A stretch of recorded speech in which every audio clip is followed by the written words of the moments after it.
Hello, everyone. Welcome to this month's LinkedIn Live.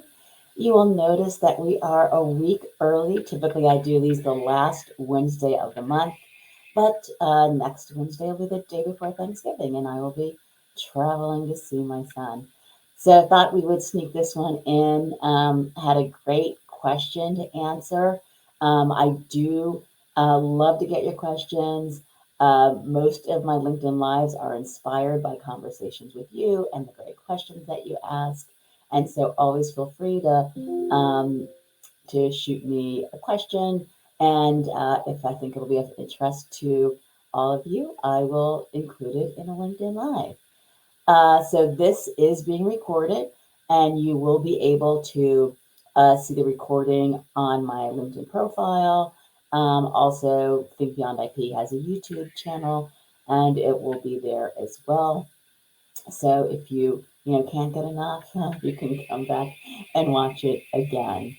I use a platform called StreamYard, and there is some delay between when you input a question and when it gets to me. So as soon as you think of a question, please go ahead and put it in the chat. It will pop up for me. I'd love to be able to answer them live while we're on.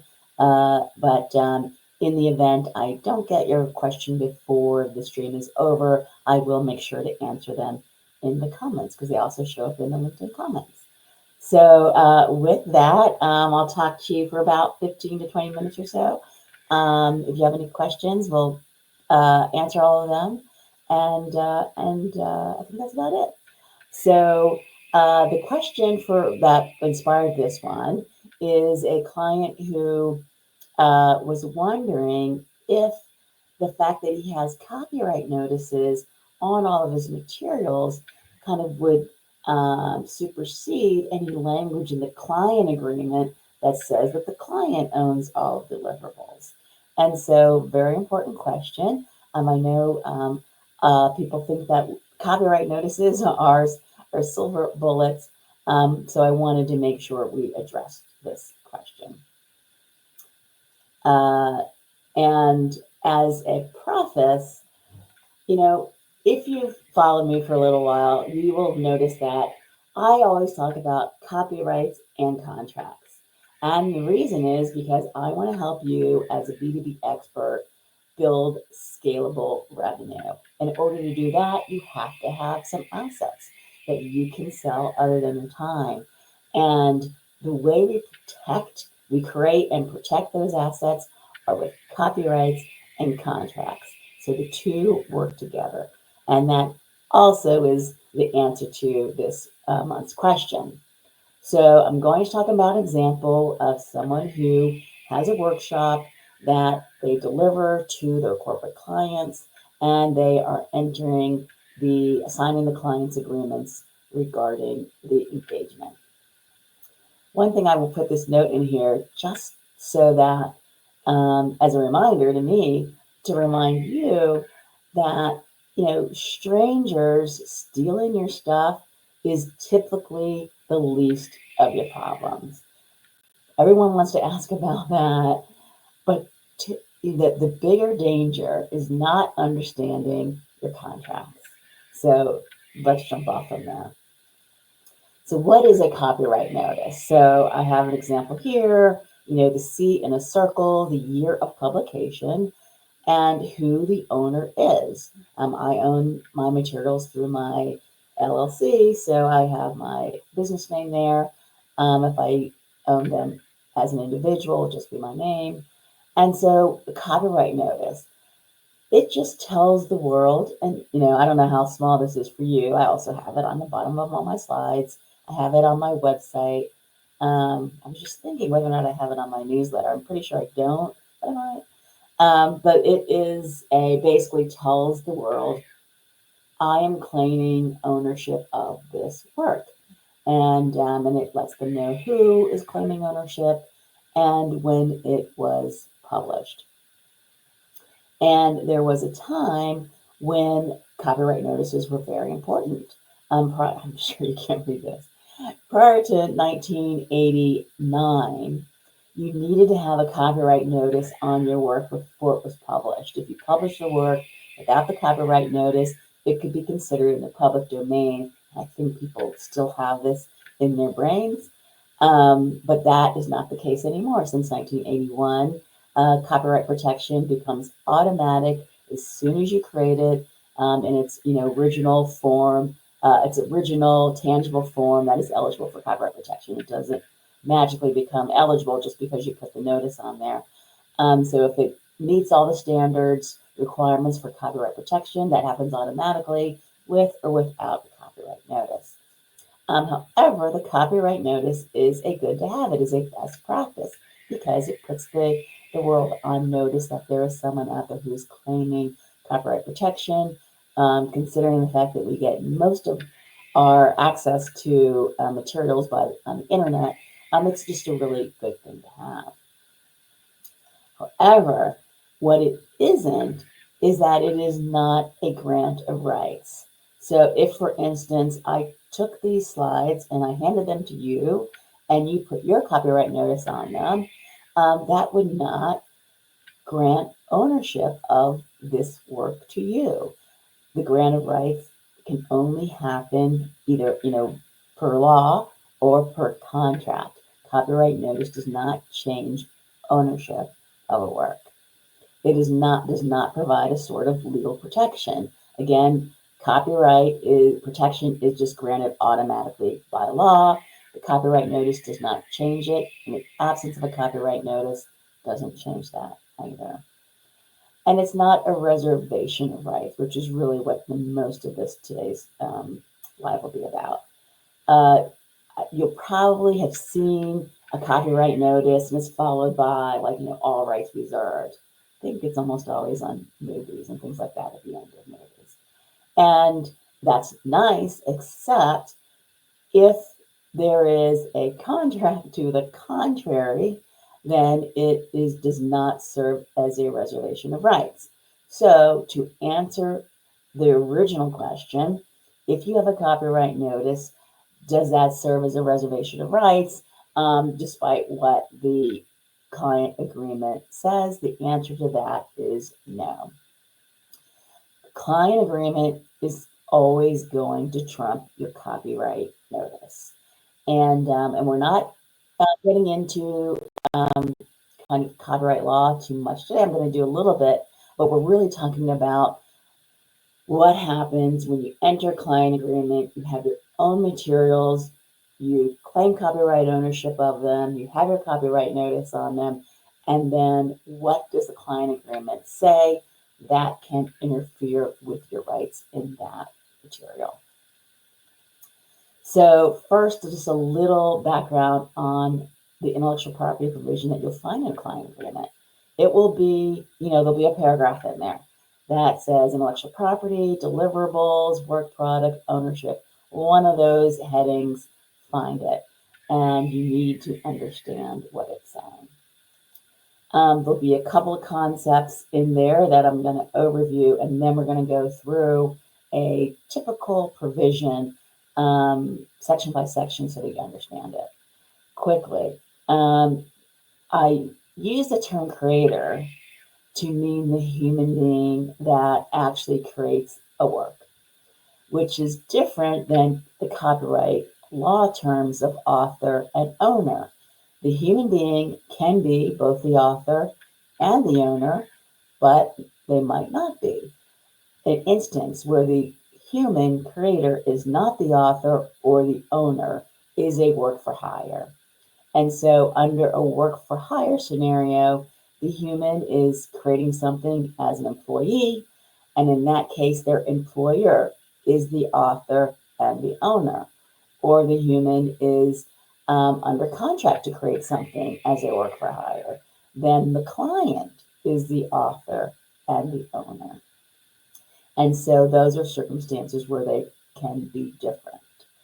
Let's say I am the author and the owner, but I assign my rights. I sell all of my ownership rights to a third party. I'm still the author under copyright law, but I'm no longer the owner. Whoever I assigned it to is now the owner. Now, let's say I'm the author and the owner, and I grant someone rights to use it. I give them a license, that's permission. I am still the author and I'm still the owner, but I've given someone permission to use it, and they're the licensee. So those are the concepts that I want you to think about as we go through a typical provision in a client agreement. So here, first, the work for hire language, you will find this one, the heading is intellectual property, and you'll find, and again, this is standard, everyone will be a little bit different.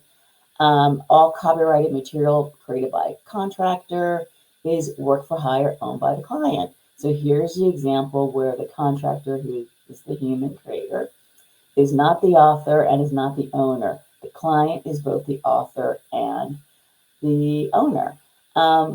Work for hire is actually happens in very specific circumstances when by contract.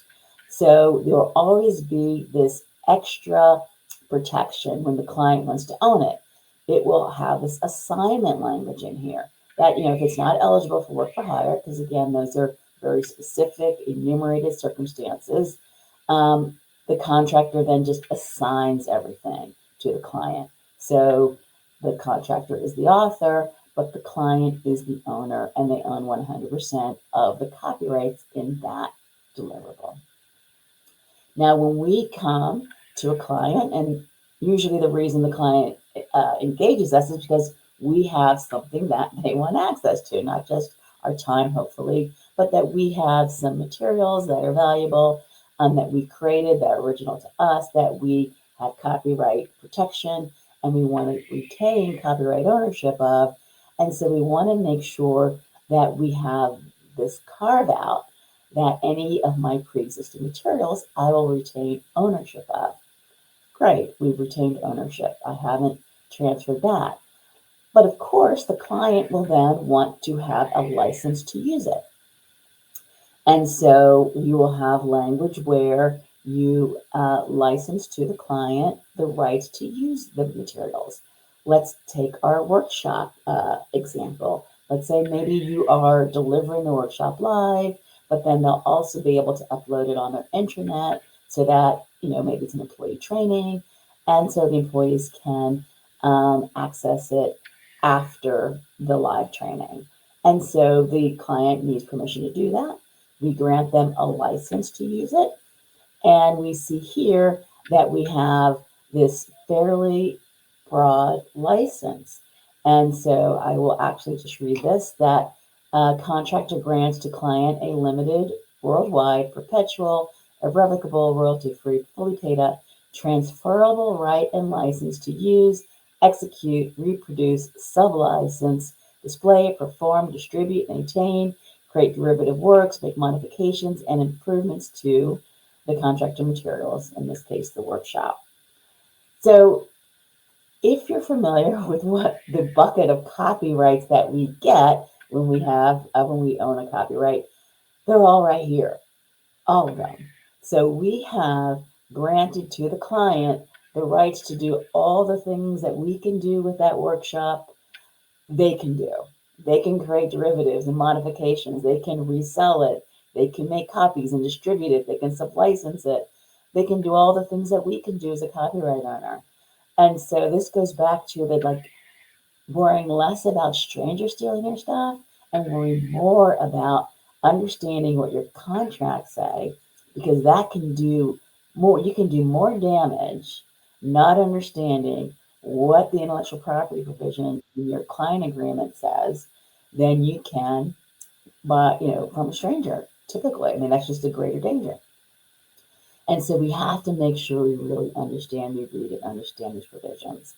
So here I have taken that same paragraph and made some revisions to it to make sure that you do not lose control of your work. You're reserving your ownership, but you're losing control if that license is too broad. And so, one, we want to make sure that they don't get their license unless they pay for it. And the difference here is let's say you grant them this license and they don't pay you. Well, then they just have breached your, it's a contract breach and they owe you the license fee. Let's say they don't get, if I have this subject requirement that the license is subject to compensation, they don't pay you and they use the material. Now you have a copyright infringement because they don't have a valid license because they didn't pay you. So then you have all the remedies that you have for statutory damages under copyright law. So you want to make sure that you reserve that right. You want to make it very clear that it's non-exclusive. Obviously, they only have a non-exclusive right to use it, and you continue to have full ownership and you can use it with other clients.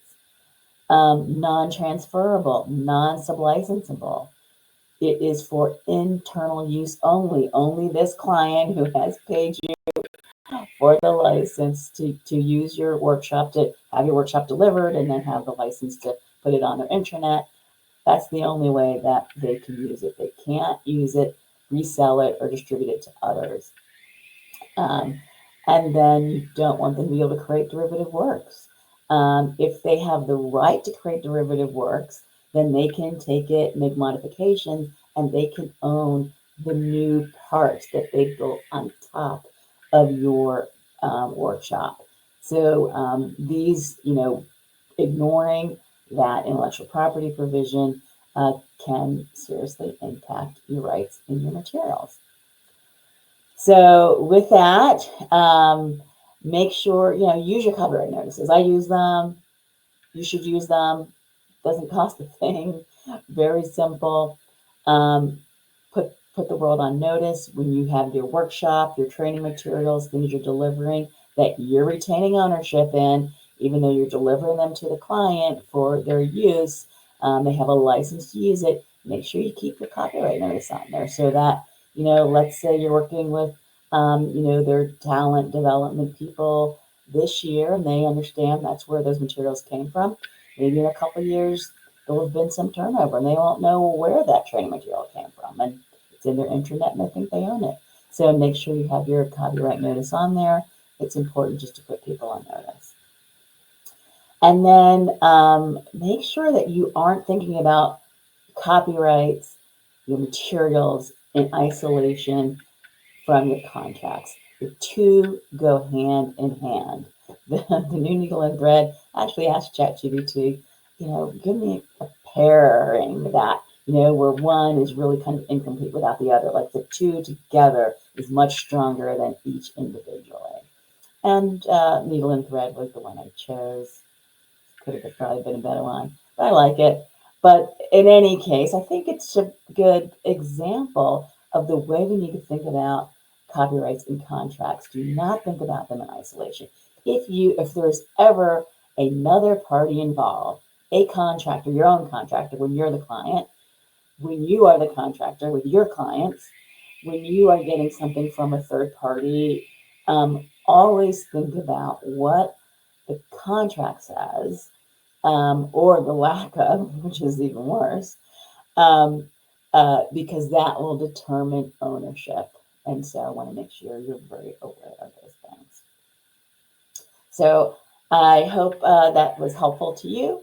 I did not get any comments, but please feel free to follow up in the comments for this live or connect with me directly if you aren't already connected. And thanks again and hope to see you soon.